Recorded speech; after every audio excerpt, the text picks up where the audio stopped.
Hare Krishna, good morning to everybody, and welcome to today's reading of Srimad Bhagavatam. We are reading from 4th canto, chapter number 3, and verse number 11.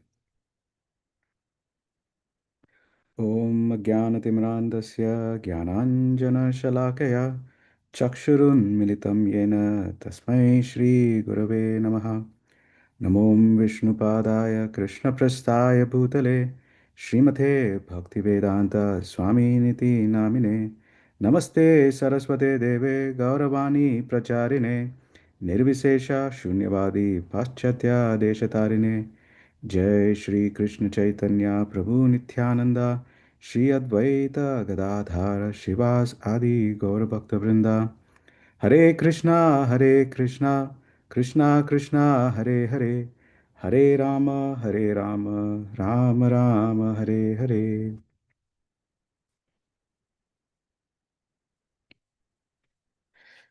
So let me go ahead and share my screen.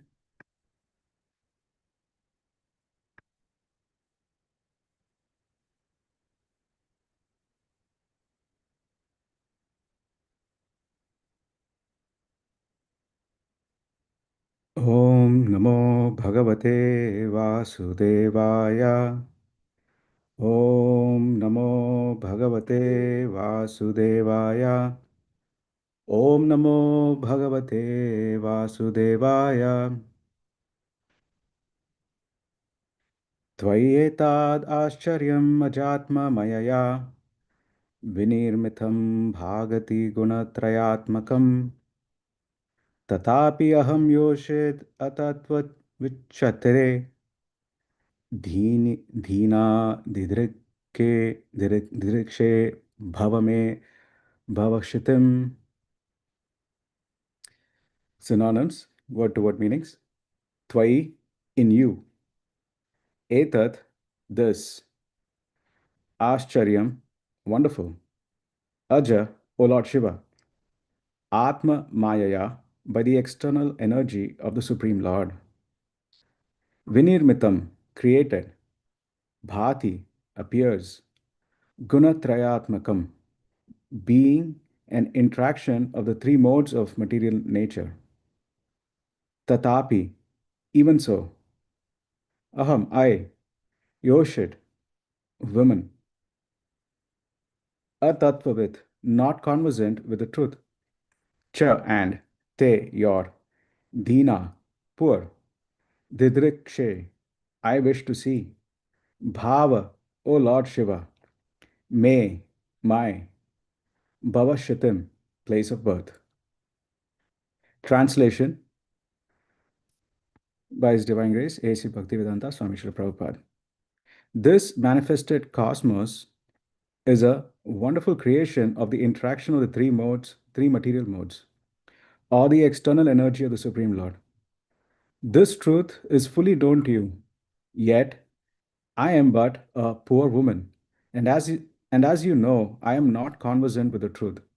Therefore, I wish to see my birthplace once more. I'll read the translation once again. This manifested cosmos is a wonderful creation of the interaction of the three material modes, or the external energy of the Supreme Lord. This truth is fully known to you, yet I am but a poor woman, and as you know, I am not conversant with the truth. Therefore, I wish to see my birthplace once more. Purport by His Divine Grace, A.C. Bhaktivedanta Swami Srila Prabhupada. Srila Prabhupada ki jai. Dakshayani, Dakshayani, Sati knew very well that her husband, Lord Shiva, was not very much interested in the glaring manifestation of the material world, which is caused by the interaction of the three modes of nature.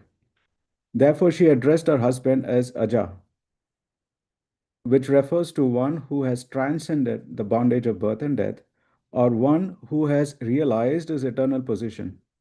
She stated, the illusion of accepting the perverted reflection, the material or cosmic manifestation, to be real is not present in you because you are self realized.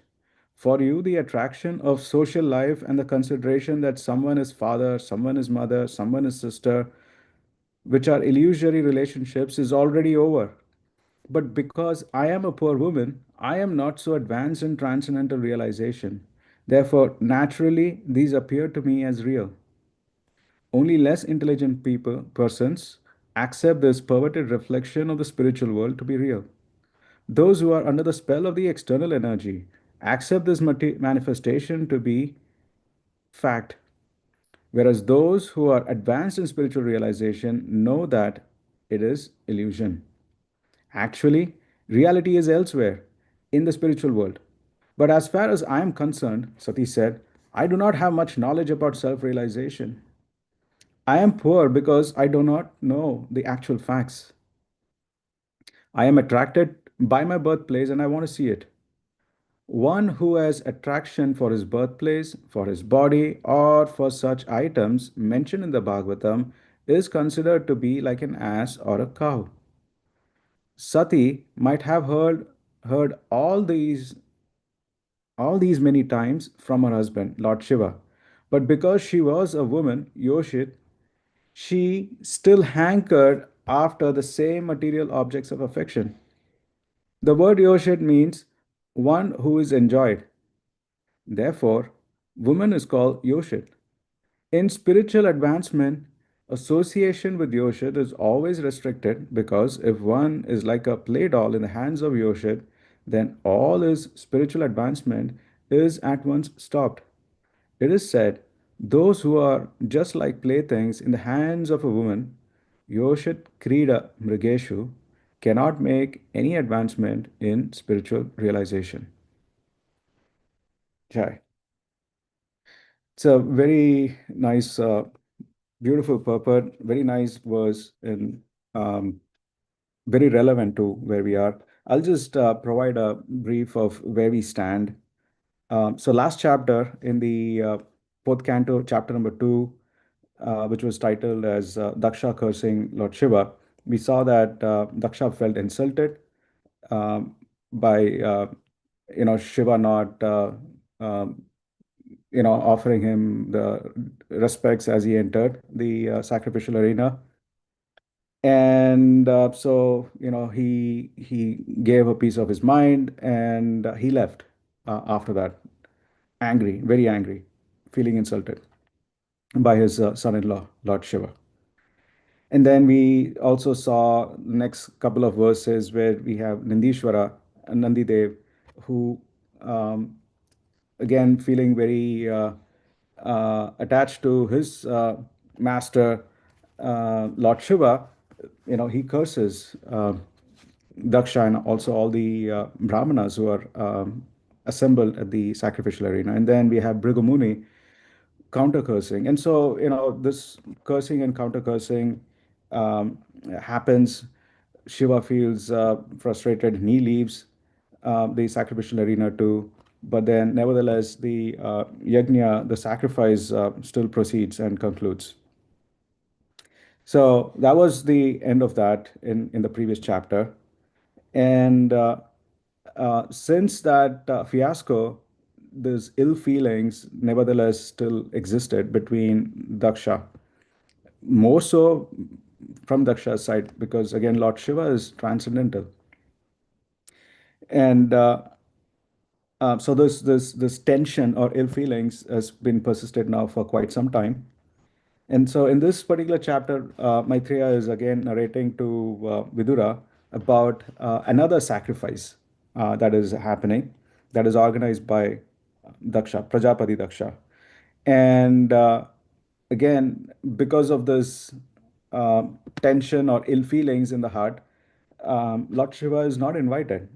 His own son-in-law is not invited to the sacrifice. Even though again, we understand that the purpose of the Veda of sacrifices is to satisfy Vishnu, and then along with Vishnu, also Lord Brahma, Lord Shiva, all the other chief demigods, also participate and partake in the sacrificial offerings. So here we have a situation where um, uh, Lord Shiva is not invited. Irrespective, we have Sati, daughter of Prajapati Daksha. who hears of this marriage, invariably, we always hear there is something nice that is happening. Especially if we are not invited to it. And then she sees these heavenly denizens. They are zooming in their vahanas, in their flying, uh, um, spaceships. And then she also hears them talking about the sacrifice, and all the nice decorations and elaborate arrangements, and the great people that are arriving, very beautifully decorated. They're all dressed very nicely, very ornately. Nice jewelry, nice purses, uh, even a nice matching face mask. Actually, during COVID, I saw this trend in marriages that I attended. Very nicely dressed uh, women, but they also had a matching face mask that would match their saris. Anyway, but there was no face mask in this particular case. But yeah, everybody was very beautifully decorated, very nicely, um, very nice jewelry and ornaments. And so obviously, here there is Sati Devi, who is feeling left out, and she misses it, and she's reaching out to Lord Shiva, and she tells him that your father-in-law is performing a sacrifice, and if you so desire, we can go. And she's not saying my father is conducting the sacrifice. She's saying your father-in-law, because again, there is a sense of duty as that a son-in-law has towards the father-in-law. And so, you know perhaps you may want to fulfill that duty of being participating in the sacrifice of your father-in-law. And then she also talks about the sisters and the aunts, their husbands, and her desire to meet all the relatives and have a jolly good time with in the association of her loving relatives. And so this is this is the setup that we are in. And in this particular verse, Sati is telling Lord Shiva that, you are Aja, or you are transcendental to, all these mundane attachments, but I am attached. I'm still attached. So, for me, would you please kindly take me to, and I don't want to go alone. I want to go with you. And so, could you please kindly take me to, um, my birthplace where this wonderful sacrifice is happening? And so the theme of this, couple of verses, in fact, the theme for this chapter, as I see it, is attachment, and then attachment leading to the loss of discernment or intelligence. Our intelligence, or rather, our attachments are also the cause um, of our deaths, our spiritual deaths. Now, Vedic sacrifices, are great social events. They, of course, have you know, the primary intent is satisfaction of Vishnu, and then all the householders are encouraged to perform sacrifices, and as your capacity and capability increases, then there's greater and greater levels of sacrifices, starting with a small little sacrifice at home to massive sacrifices. And this is not Prajapati Daksha, so obviously this is the mega sacrifice. And even now we see that people spend vast amounts of money in marriages and other Vedic sacrifices. And it is natural for people to socialize and meet relatives, and also sync up on the latest attire and accessories that go with it. All the Matajis and ladies like to catch up on latest happenings and the latest vacations or the latest festivals or whatnot happenings, and at least the social events that I would go to in my family. You usually end up with all the men either with a newspaper or talking about politics or sports. Those are, or some people just dozing, just sitting and dozing. And so that's the setup, and invariably that always brings up some fond memories. And now we have the manifestation of that social gathering as part of social media. Like we have Facebook and Instagram and WhatsApp. That is for maybe an older generation, but the newer generation into Thread and Discord and you know Twitch and whatnot. Where they discuss I don't know, latest gaming, I guess, um, and other trends. And so this desire to associate is primal. This desire to belong is primal, is very native to our existence. And the problem is then what is that nature of association, and what is the nature of that belonging that we yearn for? Um, so there's the word that is used here is sangha, right? Sangha, we understand sangha to mean both association but also attachment. And usually when word sangha is used, it also implies material contamination or material attachment. We have the very famous Bhagavad Gita verse 2.47, karmane vadi karaste ma phaleshu kadachana ma karma phala eturbur mate sango stve akarmani. So again, that sango there implies never be attached to not doing your duty. So again, that is attachment. And then also from the Nectar of Instruction, verse number 3, where Srila Rupa Goswami is talking about the six principles that are favorable for devotional service. So, utsaha nischayat dhairyat tat karma pravartanat sangatyagat sato vritte shadbir bhakti prasiddhyati. So, in this particular verse, Srila Rupa Goswami is talking about sangatyagat, or giving up association of materialistic um, uh, people and taking on the association of saintly personalities. So we are what we associate with becomes very important here. So our as we try to, again, this is going back to the basics, right? This verse is very important, but again, it touches on very basic concepts that we've already studied in Bhagavad Gita. Like in this particular case, we have dhyayato vishayam pumsa, sanga teshu pachayate, sangat sanjayate kama, kamat krodha abhichayate. So we are when when while we are contemplating on the objects of the senses, a person develops attachment for them, and then from such attachment, lust develops, and from lust, anger arises. Right. So there is lust, which is intense desire, and the intense desire is for what? Right. The intense desire is to be pleased or to satisfy one's own senses.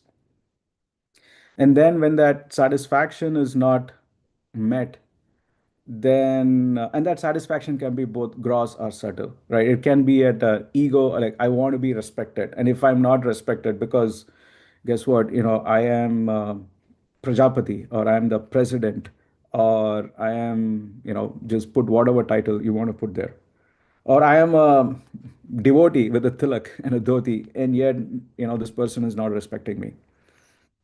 So whatever is that, we have this desire to be satisfied, and when that desire to be satisfied is not met, then we have anger. Um, and so this attachment um, is is what slowly degrades us into this lower and lower and lower levels of consciousness. And then we end up with some kind of an offense. Because again, we are also operating in the association of devotees, which is a good thing. But then the offense then also happens in the association of devotees, which can actually be extremely detrimental. We've seen that this mad, or let's say blind attachment is very starkly or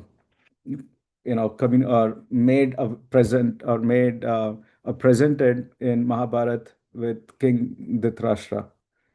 He was not just materially blind, but he was spiritually blind. He was not that he couldn't see, he didn't have vision, but he just couldn't see the value of the instructions that Vidura was giving him. And he was so attached to his son that he was willing to look past any and every digressions that his son made all through his life. And ultimately, to what benefit? And so, our scriptures are loaded with these situations of intense attachment, and where that intense attachment leads. Examples are given that in order to trap a male elephant, they actually let loose a female elephant, and then a trained female elephant, and then that is how they capture a mighty beast, a really strong mighty beast like the elephants. It's just by the sense attraction of a male elephant to a female elephant. And then we try to attract the deers are attracted by some music apparently. And you trap a mouse by, I don't know, keeping some cheese or something nice that smells nice and tastes good. And so these attachments are also some things that lead us to our demise. And again, when we talk about death, we're talking about spiritual death. So in this particular case, again, we have a situation where Sati has a FOMO, fear of missing out, and she's also envious here. Like all these people are, all these nice ladies are dressed so well, and they'll all have a really nice time, and I don't want to miss out on that. I really don't want to miss out on that when everybody else is going. And this is our experience too. Sometimes there's an event in happening in our community or in the relative circle, and somehow we get to know of it, um, but we are not invited to it. And somewhere in the back of the mind there is like, why wasn't I invited? Maybe this person doesn't like me.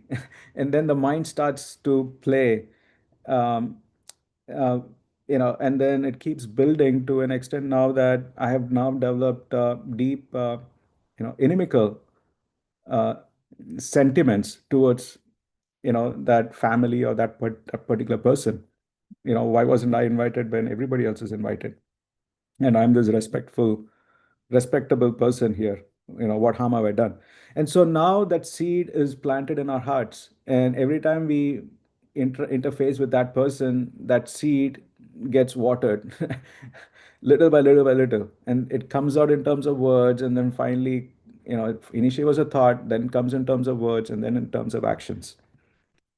And so in this way, our desire to enjoy and our attachment for self sense enjoyment slowly drags us, in terms of our consciousness.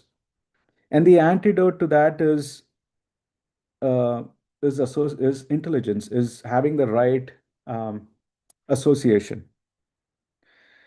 And the having the right intelligence will help us tame our mind and guard against these sways that we have, the mind that dictates the sways that we have. And that intelligence is available through association. Again, here we are reading Srimad Bhagavatam in the association of devotees. And it is only by the association of the devotees and in the association of the acharyas, realized souls, that we can develop the intelligence to discern what is right and what is wrong, and to remain steadfast in our um, bhakti, or the spiritual path that we are on. Again, we have a Saitpika Buddhir comes to mind, right? This Bahushaka. If a person who is not the intelligence of those who are irresolute is many branched. If one is not fixed in their sadhana, one is not fixed in their spiritual practices, one who is not fixed in their commitment to association of saintly personalities and dissociation from worldly personalities, then uh, we will be all over the place. We will be all over the place. A little bit of bhakti here, a little bit of material entanglement there, and then we wonder, why is it that we have those ups and downs in our lives. And Srila Prabhupada, when someone would say that, I'm so fallen, the answer is yes. It is great that we feel that we are not, we are fallen and we are most unqualified, but please do, try to get up. And we try to get up, by the strength that is provided to us by Guru, Sadhu, and Shastra. So, on the strength of the instructions of the spiritual master, on the strength of the teachings from the scriptures, and strength of the association of devotees, we try to um, not feel. I mean, it's important to feel fallen, because that's a sense of humility, and that's actually a real position. We are fallen. But then, how do we actually know that you know we are serious about that? That sentiment is, we try to get out of that situation, and the way that we demonstrate that we want to get out of that sentiment is by um, Guru, Sadhu, and Shastra, taking association of Guru, Sadhu, and Shastra. So I specifically wanted to focus on this attachment, um, and I wanted to stop here and see if there's any other thoughts and comments from people. Thank you so much. Hare Krishna.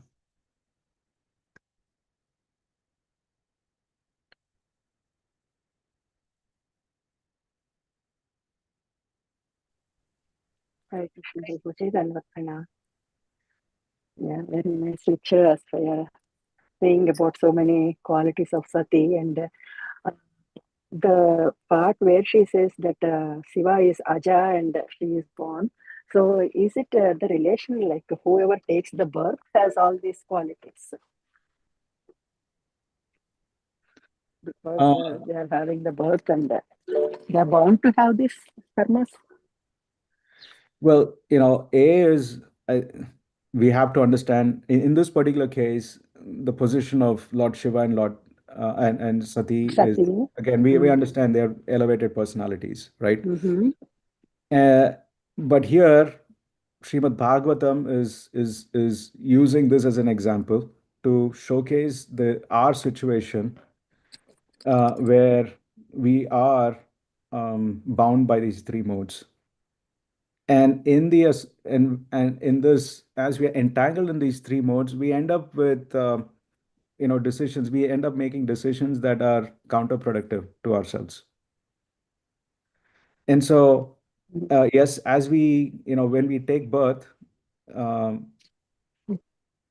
we take birth because we are conditioned. And then there are various levels of conditioning, right? Maybe our conditioning is, we have 70% mode of goodness, And but also the explanation 20%. you gave how the thoughts will come and how. Mhm. Yeah, sorry, what were you saying, Mataji? Can you repeat?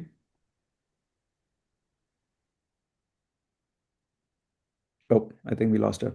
Anyway, my understanding of what the question was is this you know is this conditioned nature a consequence of having a woman's body? The answer to that is that in the age of Kali, Mhm. we are all conditioned souls, and we are all in this position of what Sati is in. And Mm. um, anyway, so that's how I understand this. Thank you, Prabhuji, for all the explanation. Hare Krishna. Yeah, Hare Krishna.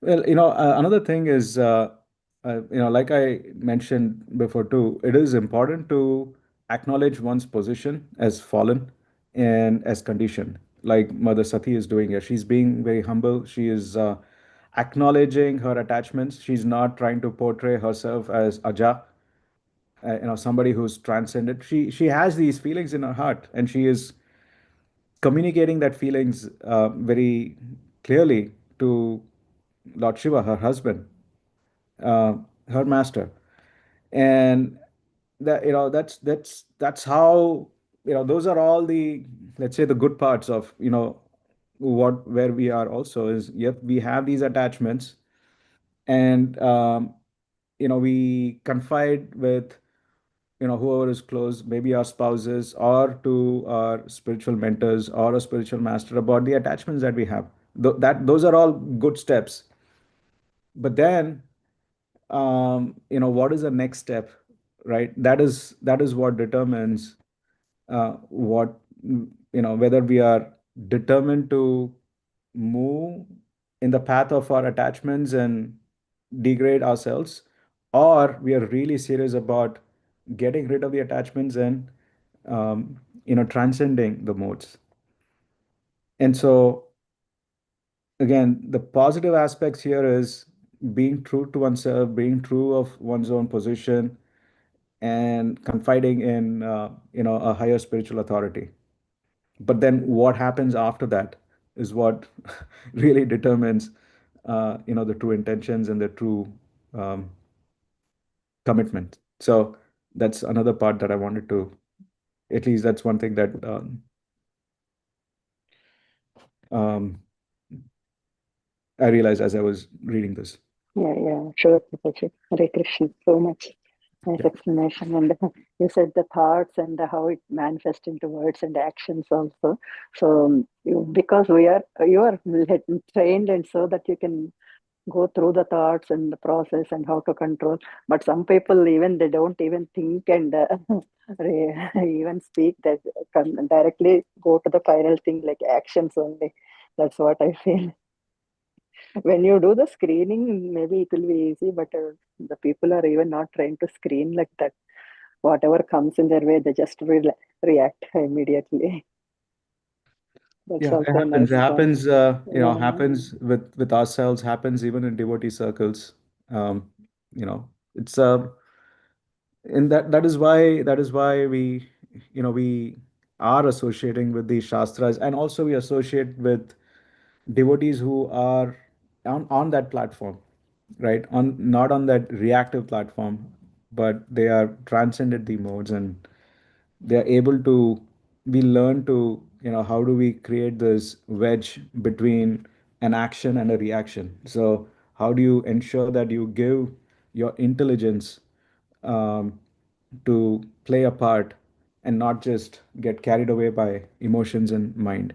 But you're right, without that pause and the training that we have in terms of, okay, these are the stages.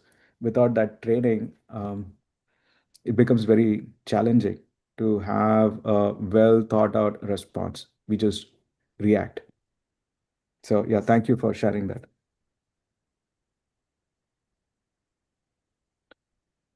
All right. If there's no other questions, again, I wanted to thank everybody. Thank you for joining, and have a wonderful rest of your day. Hare Krishna.